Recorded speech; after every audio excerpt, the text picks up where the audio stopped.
আসসালামু আলাইকুম। যারা যেখান থেকে আমার এই ভিডিওটি ইউটিউব চ্যানেল এবং ফেসবুক পেজ থেকে দেখতেছেন সবাইকে জানাই আন্তরিক শুভেচ্ছা ও ধন্যবাদ।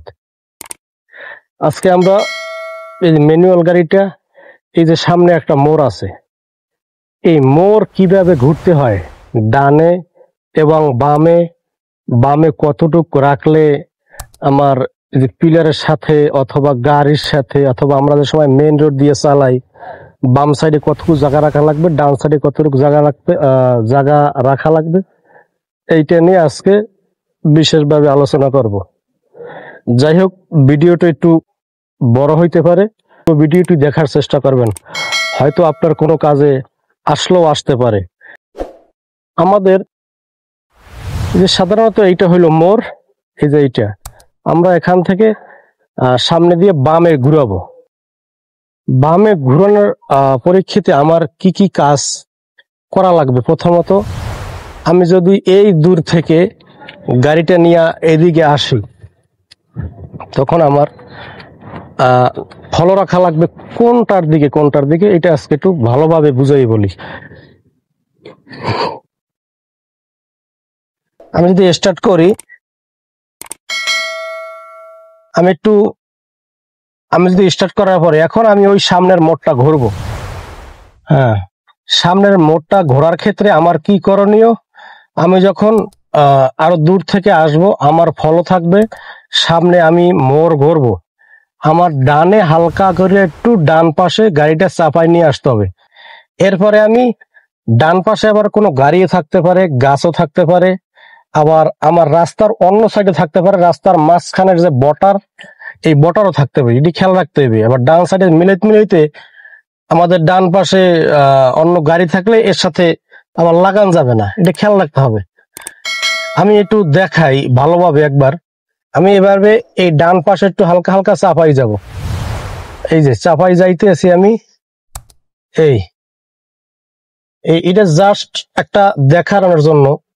আমার বাম সাইডে একটা পিলার আছে, এই যে আমার একটা বাম সাইডে পিলার আছে, পিলারের নিচে আমার একটা বড় বটারের মতো আছে, এটা খেয়াল রাখতে হইবে। যদি আমি বাম সাইডে এটার সাথে মিলাইয়া যাই, তখন আমার গাড়িতে বাঁধবে, মাঝ বরাবর গাড়িটায় বাঁচবে। কারণ হইলো আমার গাড়িটা লম্বা, যদি আমি মিশাই যাই তাইলেই বাঁচবে। আর যদি আমি বাম সাইডে একটু জায়গা করে নিয়ে এরপরে ঘুরাই, যেমন আমি জাস্ট একটা বোঝানোর জন্য বলি, আমার এই বাম সাইডে পিলার আছে, পিলারটা যদি আমার এই হাতের যে কাপ, এই কাপ বরাবর যখন আমার এই পিলারটা সোজা আসবে, তখন যদি আমি বামে এরকম ফুল ঘুরাই ফেলাই, তাহলে আমার এই বাম সাইডটা কোনো দিকেই বাঁচবে না, গাড়ির সাথেও বাঁচবে না। মনে রাখতে হইবে, যদি আমি বাম সাইডে যাই, বাম সাইডে একটু জায়গা বানাইয়া এরপর আমি গাড়িটা কাত বরাবর যখন আমার এই পিলারটা আসবে, তখন আমি ফুল বামে ঘুরাবো। এরপরে এই হলো বাম সাইড। আমি যদি ডান সাইডে ঘুরাই, সেম একই কাজ।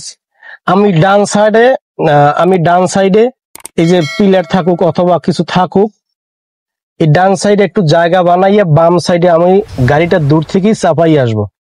তখন আমার এই কাত বরাবর যখন এই পিলার আসবে, অথবা এই মোড়ের পিলার ধরিয়া শিখানোর উদ্দেশ্য হলো এরকম, এই পিলার ধরিয়া যদি 4-5 দিন চালানো হয়, তখন আর গাড়ি অটো ঘুরিয়ে যায়, নিজের কাছে একটা অভ্যাস হয়ে যায়, তখন আর এই পিলারের কথা মনে আসে না, তখন নিজে একটা অভ্যাস হয়ে যায়, তখন আর কোনো সমস্যা হয় না।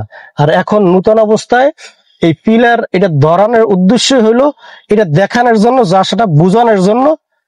এই জন্য আমি একটু জাস্ট এখন ঘুরাই দেখাই। আমি যদি এখন এই যে কাত বরাবর আমার পিলারটা আসছে, আমি এখন এই বামে ফুল ঘুরাইলাম, বামে স্টার্টিংটা ফুল ঘুরাইলাম। ফুল ঘুরানোর ক্ষেত্রে হলো কি, এই আমার গাড়িটা এখন সোজা হয়েছে। আবার আমি যদি এরকম সোজা করি, গাড়িটা আমার সোজা থাকবে। আমার গাড়ি ঘুরানোর সাথে সাথে আমার স্টিয়ারিংটাও সোজা করতে হবে, তাহলে আর গাড়ি এদিকেও যাইবে না, এই দিকেও যাইবে না। গাড়িটা যখন সোজা করব, আমি এরপরে যদি আমি অ্যাক্সেলেন্ডার অথবা পিক আপ দিয়ে গাড়ি বাড়াই, তাহলে আর কোনো আমার এই মোড় ঘুরাইতে কোনো সমস্যা আশা করি হওয়ার কথা না।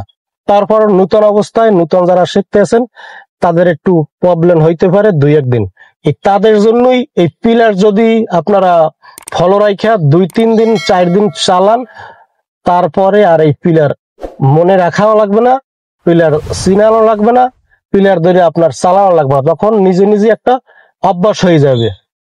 এরপরে ডান সাইডের ক্ষেত্রেও একই সিস্টেম।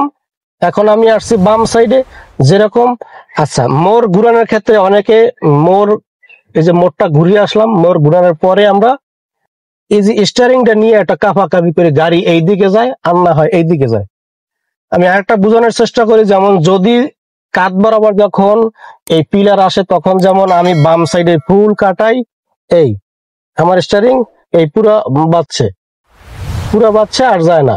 যদি আমি কাটাই ধরে পাবো, যখন মোড়টা ঘুরবো, ঘোরার পরে আমি একটা মনে মনে হিসাব রাখবেন, যদি কেহর অসুবিধা হয় তাহলে আমি এই যে কোনা ঘোরার সময় কয়টা মোড় দিলাম, আবার সাথে সাথে মোড় ঘোরার সাথে সাথে আবার ওই কয়টা মোড় ঘুরাই রাখবো, ঘুরাইলেই আমার গাড়িটা সোজা হয়ে যাবে।